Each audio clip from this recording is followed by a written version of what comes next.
My name is Eric Frankenberger. I'm a senior DevOps engineer with Genesys Telecommunications, and the purpose of today's talk is Selenium Grid deployment alternatives, which leads us into scaling and adding video recording without container orchestration. So we'll get into that a little bit more and unpack exactly what it means, but I am a new face at this conference, so I'd like to introduce myself to you guys a little bit. So from 2014 to 2021, I was a systems administrator for Chip Genesys Racing, where I traveled all around to 14 plus different races a year and deployed this really weird traveling enterprise level network that lived out of the back of semis. So I was a sysadmin and pit crew member, which was probably the strangest dual duty job that's existed. I've heard it likened to chess boxing before. Because this was something where all weekend I would be really worried about, is everything going to stand up properly? And then when race time came, I was doing pit stops. Erica talked to us a little bit earlier about being thrown into the fire and hoping that you were fire retardant, and I guess in this case I was lucky that I actually was. The hand that's pointing to me here is what happened when the car caught on fire twice within the same race, and this was the second time that it happened. I have a video of this. I'd love to show it to you. If you guys are interested in motorsports, I'd love to talk to you at the end of this. I'd love to talk to you for any reason, period, so come talk to me at the end of this.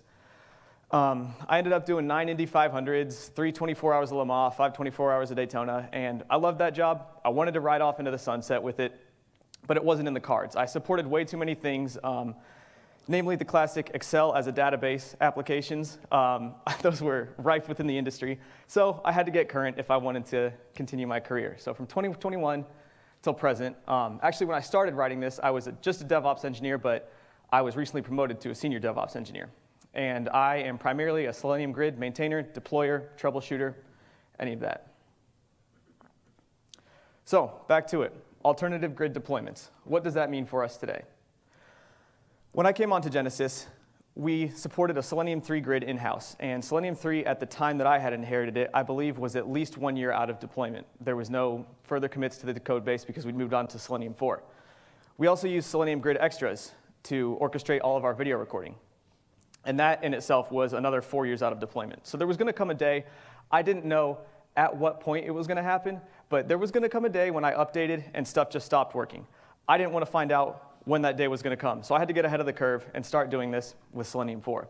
The requirements of this grid are that it needed to be able to pass at least 15,000 tests a day with dynamic video recording, with per test node logs, autoscaling, and it needed to be CI/CD compliant. The big caveat to all of this is that I had to do this all without container orchestration, so I couldn't use Docker Swarm or Kubernetes to make this happen. Why though? Docker Selenium, I think you'll hear me talk multiple times about this throughout this talk, I think is a great program. It's robust, mature, and it's proven. And the dynamic grid feature of Docker Selenium can already do all of these things that we need to do. However, like I said, I can't use Docker Swarm or Kubernetes. Well, so what? So Eric can't use Docker Swarm or Kubernetes. Well, outside of dynamic grid, there's no real official support for the things that I mentioned, like video recording and autoscaling, which means that Eric had to come up with a way to do video recording and autoscaling.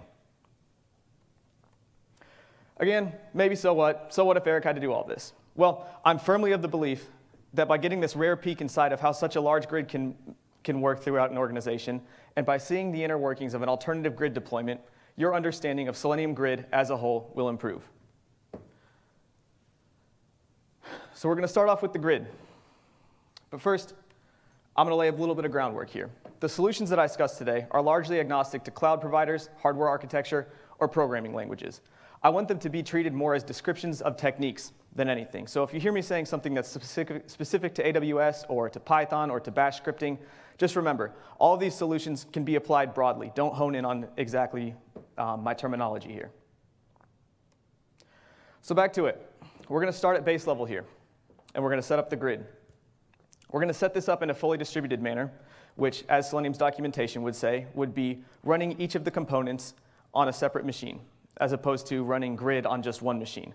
I knew that I needed to have a large grid deployed. I didn't know exactly what the limits of it would be, but I didn't want to deploy the grid on just one machine and then find out that I'd hit the limits. So the way we're going to do this is we're going to stand up the distributor with the event bus. We're also going to stand up the router, the session map, and the session queue. So these are just the launch commands that you're going to run to do that. It's pretty simple. So on each separate machine, we do java-jar selenium server the version of it, .jar, the router, and then distributor, session map, and session queue. And you'll notice here, the only difference between all of these is that the bind bus flag is set to true on the distributor, which just means that the event bus component is bound to the distributor. So here's our UML diagram. This is the seed from which our flower will grow. Now, if you notice, there's nothing connecting these things. There's no service discoverability. These things may be deployed on the same subnet. They might even be physically plugged into the same switch, but they don't really know that each other's components exist. So we have to make this communicate. So the router needs to see the new session queue, the session map, and the distributor.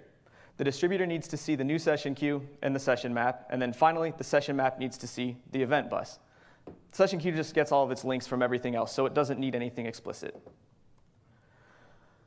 Bit of a wall of text here, but everything's highlighted in black. And this is just from the previous slide, how we pass all of those in as launch flags. So again, the router gets the session map, the session queue, the distributor.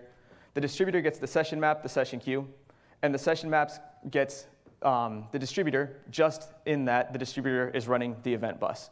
All of these things are kept on the default ports that Selenium would use for ease of use, and it all works great. So our flower grows, continues to grow and blossom. Now we have service discoverability. All of these things know that each other exist.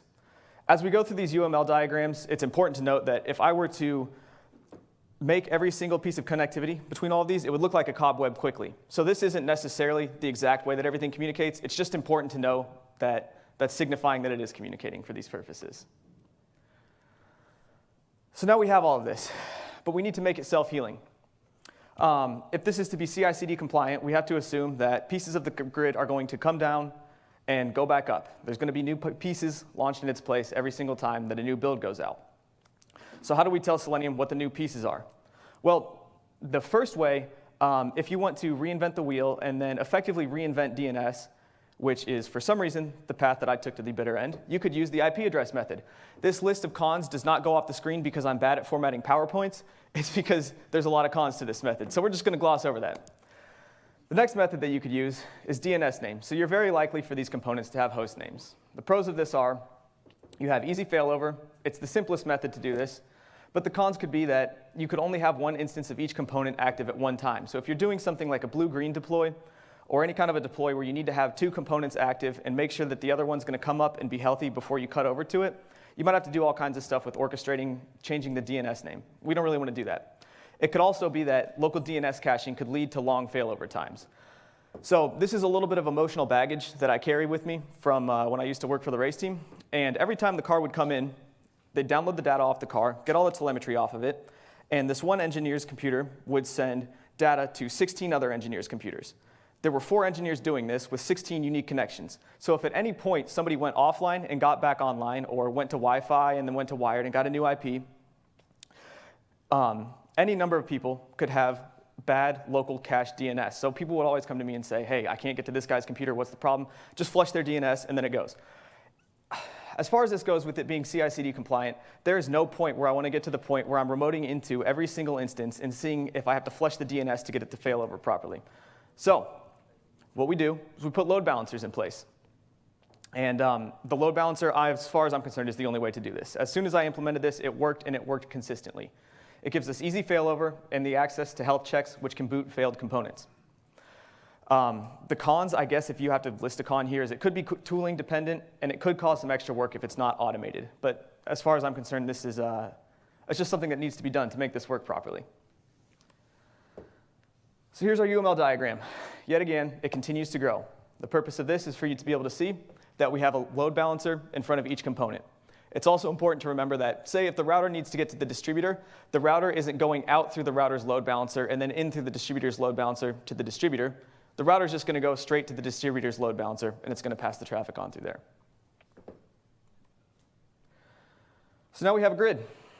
We have a grid. But we don't have anything to run the tests. So we have to register a single node here. It's pretty easy to do. Again, here we are with the launch command. Highlighted in black are the only things that you might need to change. The grid URL, in this case, is pointing to the router. If you weren't running this in fully distributed mode, you'd be pointing it just to the grid's IP, the hub's IP, excuse me. We also have publish events and subscribe events, the 2 flags that are set to the distributor, again, because the event bus is running on the distributor. a couple complications that you might run into when you're doing this. The first time that I went to go set this up, I did it in a manner where I tried to just do everything as simple as possible. I didn't want to have to orchestrate all kinds of things, set all kinds of things up, script them, download them, everything like that. So when I registered the first node ever on this grid, I set detect drivers to false because I thought, I don't want to install anything, so let's just set this to false and see if it registers. Well, the node would come up, but it would never send a registration event. I didn't understand why that was, and I couldn't figure it out. So eventually I just said, I'll set detect drivers to true. And then it started sending its registration events. So if you're doing the same thing, download and install a browser driver, and your node will register. Another concern is to make sure that the rest of the grid is talking. So if your components aren't talking properly to one another, registration won't occur. I don't think that this is a shortcoming of the documentation of Selenium or anything like that. This is just Eric throwing whatever he could at the wall to see what would stick. I didn't realize that there weren't all of the components properly talking to each other like they needed to be. So I could go to the router's homepage and see that it looked like the router was up. I could see the console and everything like that. But the node would just come up and continue to send registration events over and over and over, and it would never register. So make sure that everything is talking properly. Here we are. This is the last look as this UML diagram continues to grow. But now we have a node that's connected to everything else on the grid. So now we have a CI/CD compliant grid with the node connected. But we have to build some features on these nodes, because just as this isn't going to fulfill the drop-in place that I was looking for the Selenium 3 grid. So the first thing that we're going to do for these nodes is utilize Docker Selenium. Now, Eric, I thought you said we weren't using Docker. That's the whole point of this talk. I kind of said that. I did kind of say that. I said we're not using Docker Swarm. So we're using Docker just in that we're using Docker to run a container. We're not using it to orchestrate anything across machines or anything like that. We're using Docker just to run single containers. Again, I think Docker Selenium is great. The people that contribute to it do a great job. I've noticed on the GitHub that issues are fewer and fewer and fewer over time as well. So instead of having to download browsers, browser drivers, download Selenium, VNC, FFmpeg, script and install everything, continuing, and then even getting to the point where we have to control the life cycle of both of these containers, we just do this. We do Docker run Selenium node Chrome and Docker run Selenium video, and we get all of that just by running those two commands. So here we are again with a little bit of wall of text here, but this is just, I don't use a config.toml or anything like that. I just pass the environment variables in. The only thing to note here is, again, what's highlighted in black. So in the launch flag here, I just redirect the Docker logs to a certain place that's timestamped. And I do the same thing for the video uploading component as well. So that allows me to look through, get a session ID, and then tie it to a very specific node log that will only show me what happened on that node at that time, so that I can have split up per test every single node log. And it's very helpful for something like if something weird goes on with a node, or if a video doesn't upload, I can go in and check exactly what happened at that time. So we have a bit of a zoom in here. And now we have our node host, and you can see that the video recording container and the node container both live on the node host. And they talk to each other over port 99, which is, again, the default port that Selenium would provide. And port 99 is just the port that the virtual frame buffer runs on the node container, which the video recording container records.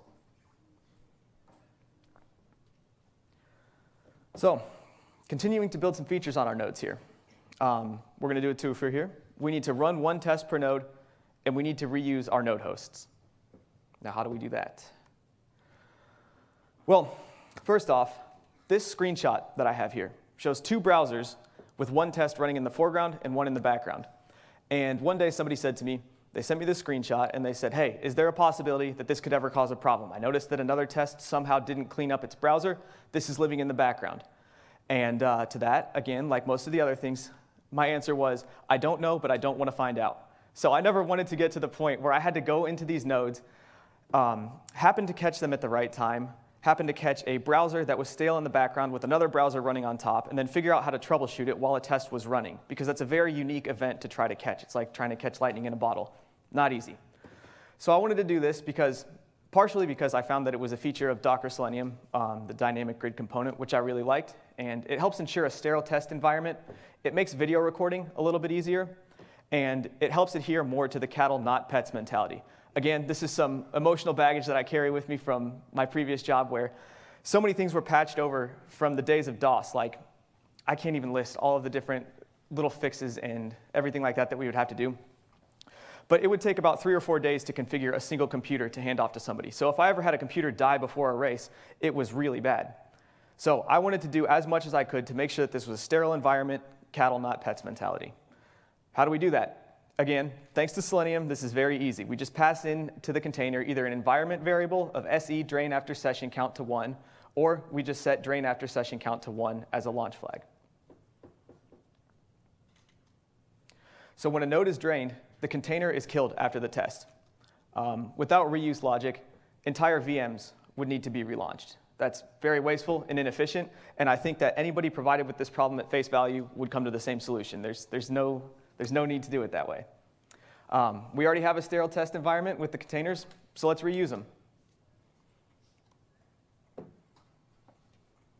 How do we do it, Eric? Well, it's pretty easy. It's like 13 lines of code, and there's about 15 different ways to do it. I'm just going to describe one method. I wrote a Python script that runs in a loop, check to see if the node and video containers are running. If they are, don't take an action. If they aren't, then run the bash script that launches the nodes. And this is the script. You don't have to pay too much attention to this, but what it does is it uses the Docker library in Python to relaunch a container if it's not running. This could be done with Docker Compose. You could do it in Bash. If you don't like the Docker library in Python, you could use subprocess to do this. Again, tons of different ways to do this. This is just how I ended up doing it. Continuing to build features on our nodes here. So this is the part of the talk that I'm actually most excited about, and it's video recording in the way that didn't use dynamic grid. It was really hard to figure this one out, but I spent a while developing it. And a funny story, I was back in October out in the woods backpacking with my brother. And I go to sleep, I wake up in the morning, it's a nice crisp day, and I look at my phone and for some reason I have full 4G LTE. And in my mind, the first thing that pops up is I think, oh, I might as well check the Selenium GitHub repo and see if there's any new issues today. I guess that's what I do now as part of this. But I saw that somebody else had made a pull request for video recording in a very similar manner to mine. I believe their name on GitHub is Prashanth Volvo Cars. I don't know if they're here today, but I'd still love to talk to you about your solution. Anyway, I felt pretty good about it because I saw his solution and saw that although he had written it in Bash, it was almost the exact same as my solution. So it made me feel good that 2 different people had come to the same conclusion completely independently. So let's describe how this works. Out of the box, if you're not using dynamic grid, the video recording container will connect to the node. It'll record the lifetime of the container.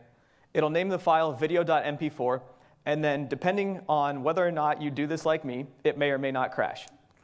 This is not a shortcoming of Docker Selenium. This is just Eric using the components in a way that they weren't designed. Again, I think very highly of Docker Selenium. So what I need to be able to do is have a video recorder that connects to the node. It records only while the test runs. It makes a unique file per test case. It names the file the session ID, and then it uploads it to remote storage, and finally terminates the container upon completion. Naming the file the session ID effectively gives us a unique identifier, so it makes it very easy when you're looking at logs to go through and then search for the session ID of the video that just ran. It's not helpful for me if I have a video that provides like 3 hours of tests and I say to a tester, here you go, the video of your test is somewhere within here, good luck finding it. That's not going to help anybody, and they're not going to like me very much for it. So how do we do it, though? Well, we're going to utilize the existing Docker Selenium video recording container, which is effectively containerized FFmpeg. And we're going to write a script that replaces video.sh, and this is going to be done in Python. But what we're going to do here is we're going to connect to the node's virtual frame buffer, query its API, start and stop the video, upload and move the video, and then terminate the container upon completion. So is it possible that this only fulfills a narrow use case? And to that, I say no. Again, these are descriptions of techniques. The other pull request that was on GitHub for this, made by Prashanth, Volvo Cars, was written in Bash. This is written in Python. I read reports on feature requests of other people who had done this, and they'd mentioned that they had written FFmpeg directly onto the node. So instead of having a node container and a video container, they had FFmpeg directly on the node. So that's another way you could do it as well. The upload to cloud component can be adapted to anything, and like I keep saying, at its base, this is nothing more than a technique. Well, Eric, how does it work? How do we do it? the video containers are launched one-to-one with nodes. The video container script gets 3 variables, which are set by querying the node's API. So the 3 variables that we get here are the session ID, which is gotten directly from the node itself, pre-session, which is initialized to true, and then running test, which is initialized to false. And these 3 simple things are enough to set up the entire operation. And here's how it works. Every 1 second in a loop, if the session ID is none, which is going to be because everything just came up, pre-session is true, which it's going to be because that's what it's initialized to, running test is false, which again, it's going to be because that's what it's initialized to. After that, we check to see if FFmpeg can correctly connect to the node. And then we just hang out for a bit. We keep querying it every 1 second. After that, once we notice that session ID is not none, then we set pre-session to false, we set running test to true, and then we start FFmpeg. We begin recording, and we set the video name equal to the session ID. And then continue, check every second, wait for the test to be done. When the test is done on the node before it drains, there will be a period where the session ID reports that it is none. So then we know that we can set pre-session to false, we can set running test to false, we can stop recording, we can upload the file to S3, and we can terminate the container. So that's video recording. It actually ends up being a little bit easier than it sounds when all we need is these 2 things and to orchestrate them in a very specific manner. The next thing we need to be able to do is scaling. So scaling is another thing that is a little bit easier when you're doing things like Docker Swarm or Kubernetes. There's also a Keta component that allows you to do Kubernetes event-driven autoscaling. But again, I can't use any of those things. And it kind of puts me in a unique position because every time that a node gets launched, there's a cold start time of about 4 minutes. And I can't really tell my testers, OK, every single time you guys want to run a test, we have to wait 4 minutes for the requisite amount of nodes to be spawned. That's just not going to work. So I need to be able to autoscale this. And here's how we do it. We get the data first. Every 3 seconds, we query the router, and every 3 seconds, we query the session queue. We take the data from both of these things. We get the total nodes and the used nodes from that. And then we get the amount of sessions in the queue. There's a couple other pieces that we want to set here, which is the node buffer. And that's the amount of nodes that I keep available above the amount of total nodes that are currently in use on the grid. So I want to have a certain amount of nodes to say to my testers, OK, you guys can use about 10 nodes at any given time. You can put 15 to the grid or whatever you want. Just don't throw 100 at it, because it's going to cause a spike. If I keep this node buffer in place, then I immediately have nodes that are available. If I didn't scale this, I would have to do something like run this entire grid on a machine that had 200 vCPUs or something like that. And at that point, it's just ridiculous to have something sitting out there all day that's going to remain idle for 80% of the day until somebody wants to spam it. So the scaling allows us to keep costs down to a pretty big degree. The other thing about this is also with scaling, I don't want to keep 100 nodes out there active at all times. Conversely, the same way if I didn't want to run it all on one computer. So we keep the node buffer, and we keep a scale up and a scale down. So we define the scale up and scale down times. The scale up time here is going to be 30 seconds, and the scale down time, for the purposes of this talk, is 60 seconds. We also define the query interval, which we did at the start of this when we mentioned that everything was going to be done every 30 seconds, or every 3 seconds, excuse me. So now we have all the data. How do we use it? Well, like I said, every 3 seconds, we're going to query the router, and we're going to query the session queue. It's important to hit the session queue when we're doing this, because if there's a queue, then I know that I immediately need to launch a lot of nodes. I don't want things to sit in the queue for long enough that they fail. I don't really like having a queue, period. With our Selenium 3 grid, it was orchestrated in a manner that if it ever hit a queue, it would fall over pretty easily. And that was just because of, like a little bit of an oversight that never really got solved. I solved it with this 4 grid, and at the end of this, I talk about how I went through that. But I want to avoid a queue as much as possible. So what we do is we say if the queue is 0, then we set proposed desired nodes equal to the used nodes plus the node buffer. So the amount of nodes that are running a test, and then we add 10 on top of it, basically. If the queue is greater than 1, then we want to set proposed desired equal to the used nodes plus the node buffer plus the queue. So we add the amount of nodes that are in the queue on top of the node buffer plus the used nodes, and then we set that out to the scaling group. So we have some scaling events. Every 3 seconds, as we're checking the APIs, we want to see if the queue is greater than 0.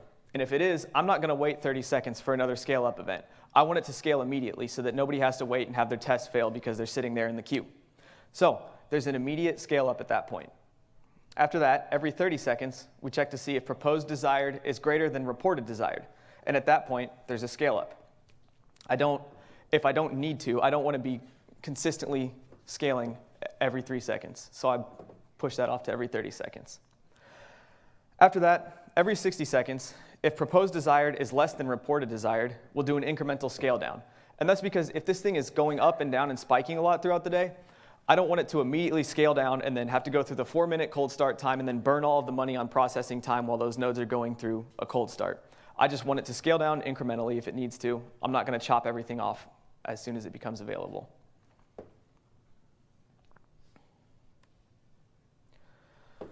So now we're going to we have a bonus feature, which I guess you guys didn't know that we were going to have a bonus feature today. So one extra feature on these nodes here that I think is very important, and that is to have multiple browsers on one node. So Docker Selenium allows us to have either a Chrome node, a Firefox node, or an Edge node.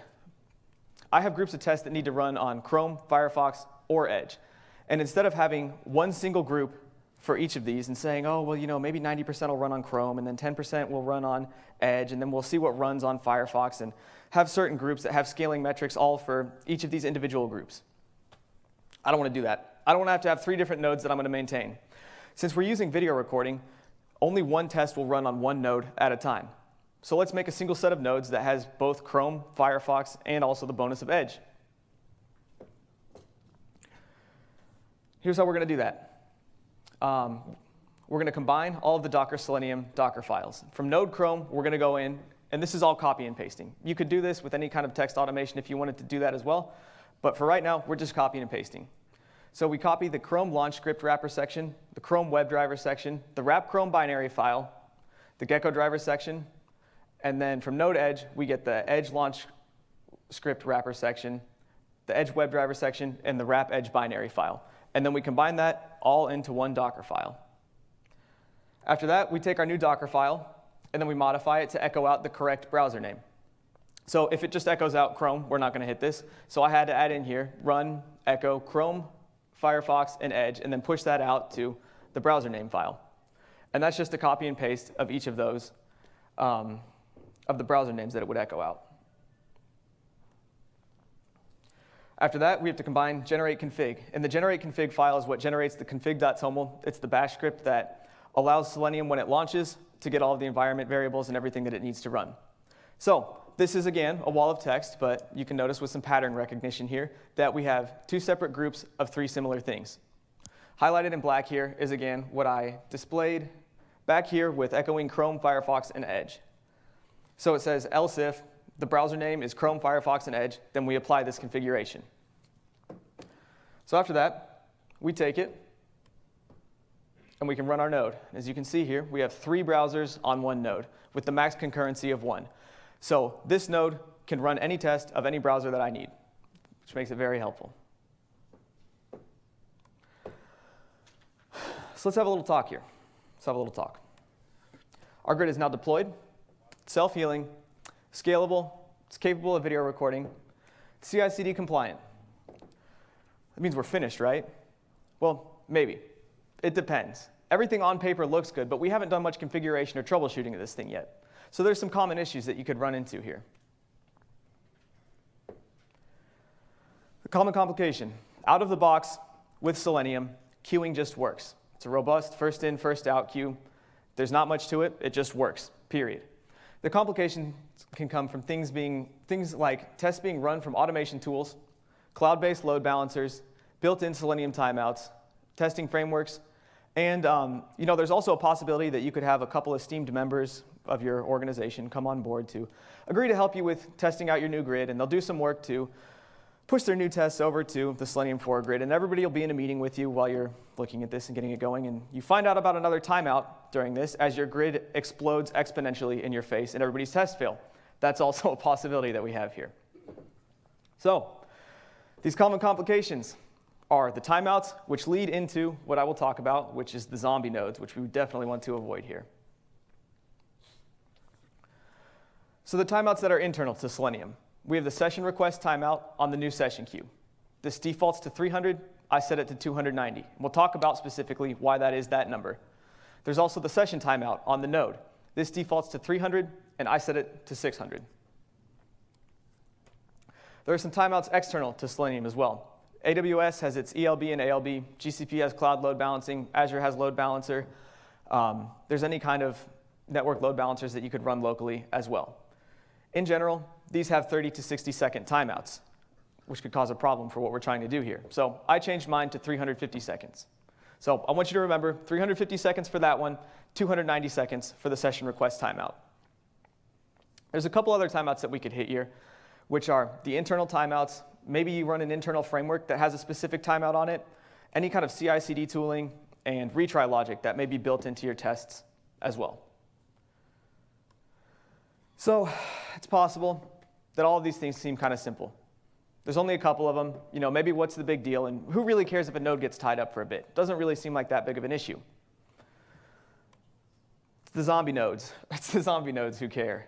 So this is a really hard thing to Google. I could not figure out for the life of me how to Google data, comma, Chrome, Selenium.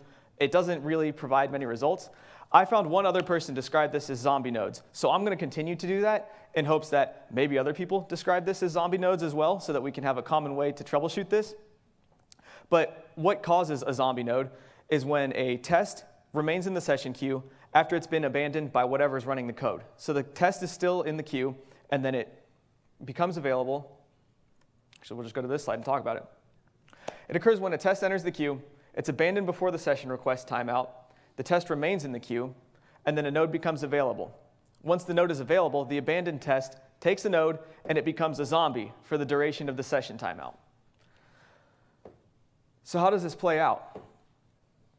Well, assuming we have 3 times retry logic, this is a worst case scenario here, but this is how to effectively and consistently DDoS your own grid. Assuming we have 3 times retry logic after 60 seconds here. The grid is at capacity. So say your grid has capacity for running 50 tests at once. We have 50 tests running. A test comes in, it's abandoned before it gets a node. The test retries, it fails. It retries, fails again, retries, fails again. Now keep in mind, this is one test, not a test suite. We're not running 100 tests end to end. This is one single test. Has now taken up 4 nodes for 10 minutes apiece. As new tests continue to come in, the grid is rendered useless. And this could lead to a lot of cooldown time while all of these filter out for new tests to be able to come in.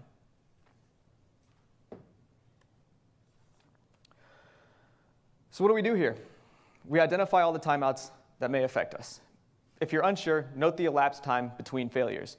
So when I encountered this, there were a lot of issues with logging where it didn't necessarily say this was timed out due to this. It would just be some very vague timeout or a vague failure after a certain amount of time.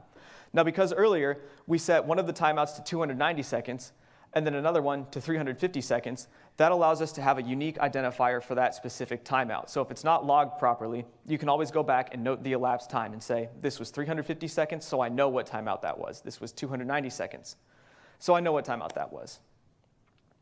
Just make sure to set all of your timeouts in a responsible manner. You want to make sure that your session request timeout is always less than your load balancer timeout, your framework timeouts, your job timeouts, any other timeouts that you may have. So let's take a deep breath here. Today we've covered how to start at base level. We built a grid all the way up. We came up with dynamic video recording. We scaled the thing, and we learned to identify some common timeouts. So I believe now I have about 5 minutes for some Q&A. I'd like to say thank you for everybody for having me. This is my first talk that I've given at a tech conference. I'm humbled to be here. This was a great experience, and thank you all for listening.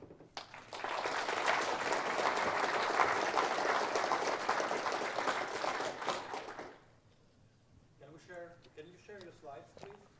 Yeah, I can do that. And I think the talks are recorded as well. Got a question if nobody else does.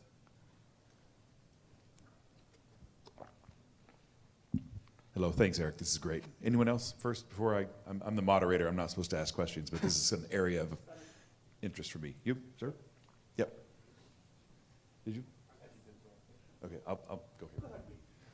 What do you do with all the video recordings? Obviously, the ones that exhibit a problem are useful, but you're recording lots of stuff that just, what do you do? How do you must purge that at some point? Yeah, so internally everything is paired. So you would go to a log viewer that would pair the test logs to the video, and then it's just on a rolling 30-day purge. So yeah, it is quite a lot of videos when we're running 16,000 tests a day. It gets to be quite a lot, but luckily the file sizes aren't too large, so it's not a massive problem to deal with, but if we kept them around for longer than 30 days, it would start to incur some costs.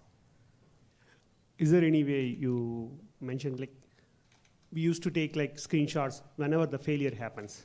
So is there any options that we have it? Like, we don't want to take all the screenshots of video recordings of that. Like, whenever it fails or something, like before or after, like, is there any way we can limit our recording?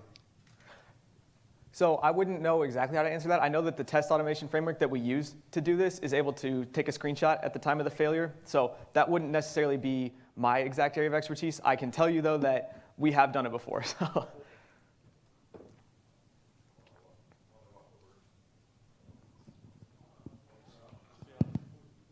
Hello, hi. So you're talking about 16,000 tests a day, right? So what is the average pass rate, or how do you manage the failures in Grid that you're seeing? So that would be a better question for the teams that run the tests. I'm just the Selenium Grid maintainer and deployer. So as far as tests that pass and don't pass, I will troubleshoot them if it seems to be a grid issue. But I don't have too much exposure to the tests that run on the grid or what does and doesn't pass. But have you seen tests that are failing because of the grid, or because of the infrastructure, basically? Yeah, so the biggest one that got me was actually when we went to Selenium 4 and we were still using the Netty HTTP client, and then we moved over to the Java 11 HTTP client, and that caused a whole lot of issues to go away. So that was the first big gain that I had. The next big gain that I had was the timeouts that I mentioned. So there were a lot of times